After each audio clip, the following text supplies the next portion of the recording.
Hello viewers, welcome to Om vlogs. कुछ जरूरी बातें अमरनाथ यात्रा से यूरी आप लोगों को बताने वाला हूँ। अमरनाथ की अमर कथा का रहस्य पता ही आप लोगों को, तो चलिए जानती ही बाबा अमरनाथ के बारे में। केदारनाथ से आगे है अमरनाथ और उससे आगे है कैलाश पर्वत। कैलाश पर्वत शिवजी का मुख्य समाधिस्थ होने का स्थान है, तो केदारनाथ विश्राम भवन हिमालय का कण कण शिव शंकर का स्थान है। बाबा अमरनाथ को आजकल स्थानीय मुस्लिम लोगों के प्रभाव के कारण बर्फानी बाबा कहा जाता है, जो कि अनुचित है।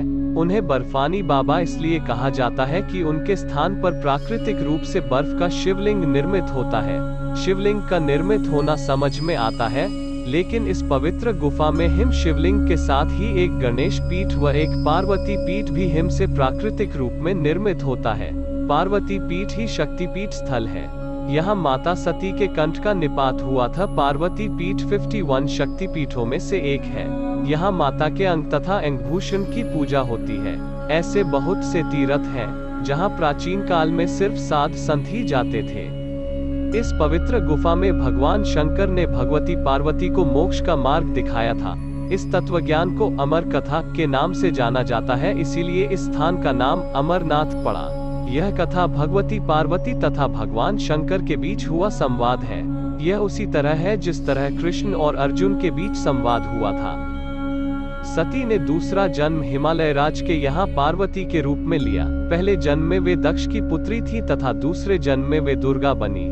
एक बार पार्वती जी से ने शंकर जी से पूछा, मुझे इस बात का बड़ा आश्चर्य है कि आपके गले में नरमुंड माला क्यों है? भगवान शंकर ने बताया, पार्वती, जितनी बार तुम्हारा जन्म हुआ है उतने ही मुंड मैंने धारण किए हैं। पार्वती बोली, मेरा शरीर नाशवान है, मृत्यु को प्राप्त होता है, परंतु आप अमर हैं, इसका कारण बताने का कष्ट करें। मैं भी अजर अमर होना चाहती हूँ। भगवान शंकर ने कहा, यह सब अमर कथा के कारण है। यह सुनकर पार्वती जी ने शिवजी से कथा सुनाने का आग्रह किया। बहुत वर्षों तक भगवान शंकर ने इसे टालने का प्रयास किया, लेकिन जब पार्वती की जिज्ञासा बढ़ गई तब उन्हें लगा कि अब कथा सुना देना चाहिए। अब सवाल यह था कि अमर कथा सुनाते वक्त कोई अन्य जीव इस कथा को न सुने, इसीलिए भगवान शंकर 5 तत्वों पृथ्वी, जल, वायु, आकाश और अग्नि का परित्याग करके इन पर्वतमालाओं में पहुंच गए और अमरनाथ गुफा में भगवती पार्वती जी को अमर कथा सुनाने लगे। अमरनाथ गुफा की ओर जाते हुए वे सर्वप्रथम पहलगाम पहुंचे, जहां उन्होंने अपने नंदी बैल का परित्याग किया। तत्पश्चात चंदनवाड़ी में उन्होंने अपनी जटा केशों से चंद्रमा को मुक्त किया। शेषनाग नामक झील पर पहुंचकर उन्होंने अपने गले से सर्पों को भी उतार दिया। प्रिय पुत्र श्री गणेश जी को भी उन्होंने महागुनस पर्वत पर छोड़ देने का निश्चय किया। फिर पंचतरणी पहुंचकर शिवजी ने 5 तत्वों का परित्याग किया। सब कुछ छोड़कर अंत में भगवान शिव ने इस अमरनाथ गुफा में प्रवेश किया और पार्वती जी को अमर कथा सुनाने लगे। जब भगवान शंकर इस अमृत ज्ञान को भगवती पार्वती को सुना रहे थे, तो वहाँ एक शुक, हरा कठफोड़वा या हरी कंठी वाला तोता का बच्चा भी यह ज्ञान सुन रहा था। पार्वती कथा सुनने के बीच बीच में हुनकारा भरती थी। पार्वती जी को कथा सुनते सुनते नींद आ गई और उनकी जगह पर वहां बैठे एक शुक ने हुनकारी भरना प्रारंभ कर दिया। जब भगवान शिव को यह बात ज्ञात हुई, तब वे शुक को मारने के लिए दौड़े और उसके पीछे अपना त्रिशूल छोड़ा। शुक जान बचाने के लिए तीनों लोकों में भागता रहा। भागते भागते वो व्यास जी के आश्रम में आया और सूक्ष्म रूप बनाकर उनकी पत्नी वटिका के मुख में घुस गया। वह उनके गर्भ में रह गया। ऐसा कहा जाता है कि ये 12 वर्ष तक गर्भ के बाहर ही नहीं निकले। जब भगवान श्री कृष्ण ने स्वयं आकर इन्हें आश्वासन दिया कि बाहर निकलने पर तुम्हारे ऊपर माया का प्रभाव नहीं पड़ेगा, तभी ये गर्भ से बाहर निकले और व्यास जी के पुत्र कहलाए। ही इन्हें वेद, उपनिषद, दर्शन और पुराण आदि का सम्यक ज्ञान हो गया था। जन्मते ही श्री कृष्ण और अपने माता पिता को प्रणाम करके इन्होंने तपस्या के लिए जंगल की राह ली। यही जगत में शुकदेव मुनि के नाम से प्रसिद्ध हुए। श्री अमरनाथ की यात्रा के साथ ही कबूतरों की कथा भी जुड़ी हुई है। इस कथा के अनुसार एक समय महादेव संध्या के समय नृत्य कर रहे थे कि भगवान शिव के गण आपस में ईर्ष्या के कारण कुरु कुरु शब्द करने लगे। महादेव ने उनको श्राप दे दिया कि तुम दीर्घ काल तक यह शब्द कुरु कुरु करते रहो।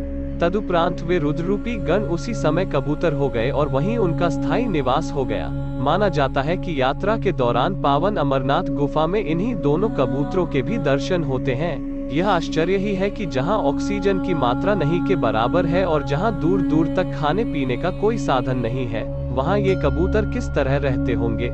यहाँ कबूतरों के दर्शन करना शिव और पार्वती के दर्शन है करना माना जाता है।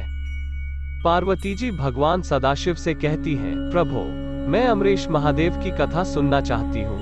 मैं यह भी जानना चाहती हूँ कि महादेव गुफा में स्थित होकर अमरीश क्यों और कैसे कहलाए। सदाशिव भोलेनाथ बोले, देवी आदिकाल में ब्रह्मा, प्रकृति, स्थावर, पर्वतादि, जंगल, मनुष्य, संसार की उत्पत्ति हुई। इस क्रमानुसार देवता, ऋषि, पितर, गंधर्व, राक्षस, सर्प, यक्ष, भूतगण, कूष्मांड, भैरव, गीदड़, दानव आदि की उत्पत्ति हुई। इस तरह नए प्रकार के भूतों की सृष्टि हुई, परंतु इंद्रादि देवता सहित सभी मृत्यु के वश में थे।